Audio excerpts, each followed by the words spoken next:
بسم الله الرحمن الرحيم الحمد لله رب العالمين والصلاة والسلام على سيد المرسلين وعلى آله وصحبه أجمعين.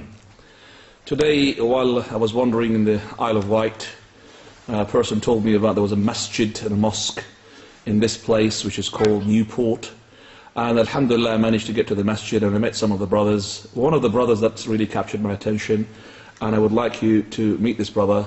He is called Brother Abdul Malik. You could see, mashallah, from the way that he looks, he's a white person, blonde person, mashallah. But there is something very sort of fascinating about the brother, and he didn't mind me recording him, that he comes from a background which I would like Abdul Malik to talk about. So, go ahead, Abdul Malik, please. Assalamu alaikum wa rahmatullahi wa barakatuh. Ana ismi Abdul Malik Jamal Khanif. I came to Islam, inshallah, 24 years ago.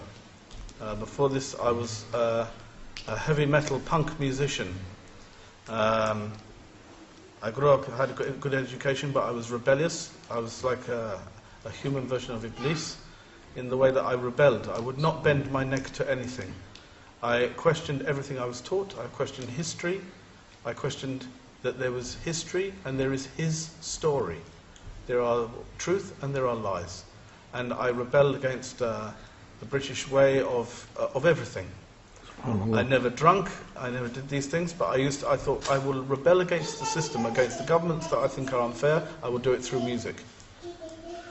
Alhamdulillah. So I did music that criticized the government, criticized the society I lived in, thinking this would also make me happy.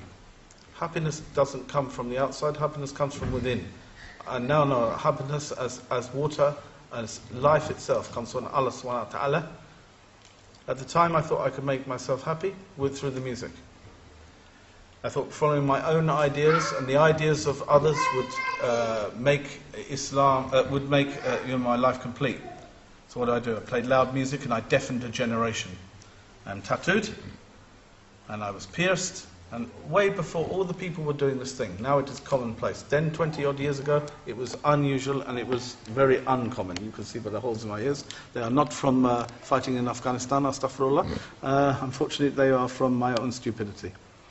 But we did these things and we live with the consequences. Would you like to just show me a bit of your chest? I could see some tattoos in your neck. Oh, this would be difficult. But if I say that the tattoos goes from here right the way across and down. No problem, there's no aura there anyway, so you could just show me your neck a bit. Oh. That's all. Wow. MashaAllah.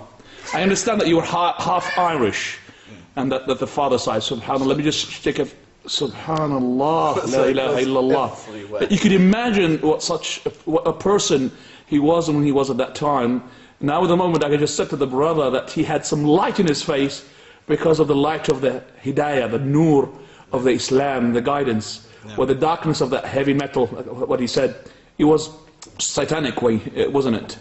And yes, I would say it was. I would also say that it was done through anger for various reasons. Anger at society, anger at things that I didn't understand, anger at that there must be more in life than just property, money and health and wealth. These things are, everybody says this is the meaning of life. I've always thought there was a God, and I always asked where he was.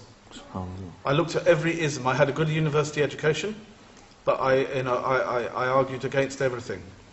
And at the end of the day I looked at Christianity, and they were saying about Allah subhanahu wa ta'ala has a son, and I could not accept this. For if Allah needed a son, that would mean he has a weakness. He is in need of an heir. If you have a son, you're going to die, he takes over. Why do you need this if he's all sustaining and all powerful? So this did not make sense. I looked at the Hinduism, and they worshipping the statues. And I said to one, if I break your statue, will your statue come and hurt me? I didn't even know about Islam. And he said, it would be a terrible thing. So if I throw your statue on the floor, it will kill me. I thought this is ridiculous. It is a nonsense. I looked at Jewish religion. I thought, well, I can't be this because this is not just a religion, it's a race as well. And I'm not of that race. So how can I join something I'm not a part of the club?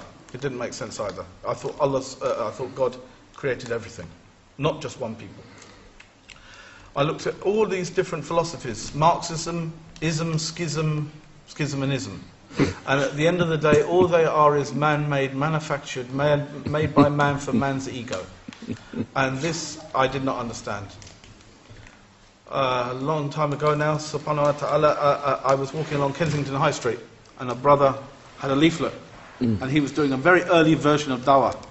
There was no dawah 20 odd years ago. There was very few Muslim reverts. I don't like the word convert.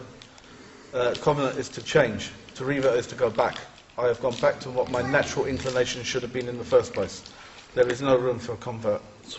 So I took the leaflet and I saw the word Islam, and I thought, what is this thing?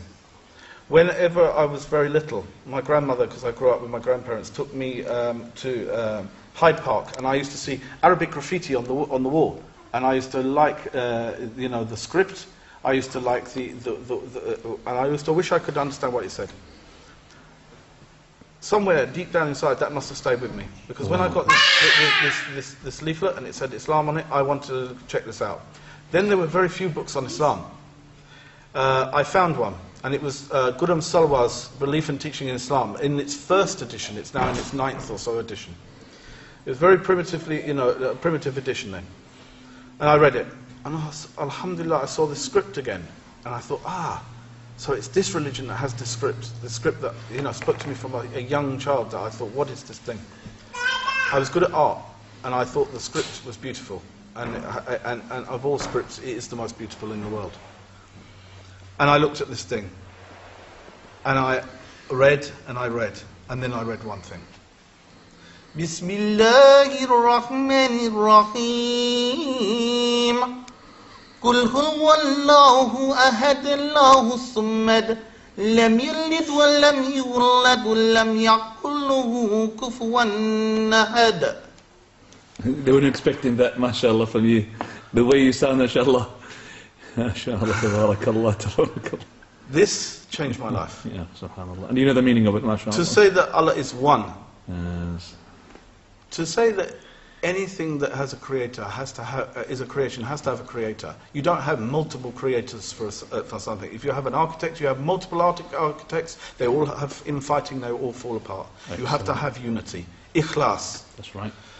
To say Allah is one, the absolute. He has to be absolute. If there's not absolution, if there's not completeness, then he is partial. If he is partial, he is not the Lord of all. So he cannot be the Lord Creator. He begets none. Of course, we are his creation, separate from him. Intact as a creation, but separate in our creation. He doesn't need a son, he doesn't need daughters, wives, or all the clutter that we have on earth. And nor is he begotten. How can he be made of people or of something else? If something created him, that must be more powerful, therefore that must be Allah. So that had an impact on you. And like unto him, there is nothing. This is what had the impact. Right. Because to say, unlike unto him, in the whole universe, nothing in the whole of everything, we can only see as far as our galaxy with the Hubble telescope, we can see Crab Nebula like or whatever. This is as far as we can go. Now beyond that, how many universes are there? And beyond that, how many universes are there? And the 7 heavens, etc., etc. If there is nothing within the light years and thousands of millions of light years, there is nothing equal to him, and there is nothing like him, then he is Lord of all. And if he is Lord of all, then what am I doing standing on my feet? I must be on my face. Because he put me here, therefore should be gratitude. How did you embrace the show? Am I going to have to cut it short because of that? 10 minutes is going to finish. Very quickly. How did you embrace, when you took the shahada, did you go to a masjid or? There was nobody around to ask. I didn't want to ask a lot of the brothers in the street because there was people walking around. Then there was no converse, there was no literature of Islam, there was no little dawah tables out with the take a leaflet brother, there was nothing. So I thought, you're complaining about this, aren't you, at the moment? You're saying you should have had that. I should have had that. Yes. It shouldn't have been partialised to a community. You That's should right. not ghettoise Islam. That's right. You can't put a box around Allah. It is either Allah is everywhere, or you as a people are putting him in a box. Allah with his knowledge is everywhere. No. Yeah, not with himself. Himself is not with his knowledge, with his ilm and with his hikmah. Excellent. You're talking about religion. You can't box religion, Islam, and it's a box. It has to be for everybody. Humans put boundaries. There is no boundaries. There's no boundaries, of course. And so therefore, when I looked at this thing, I thought, where am I going to go? So I looked through the phone book. Yes, in those days there were phone books. There was not 1-to-1 or 11800. So I looked through there and I saw London Central Mosque. Right, Regent's Park. And I thought, okay, Go there. I'll go there.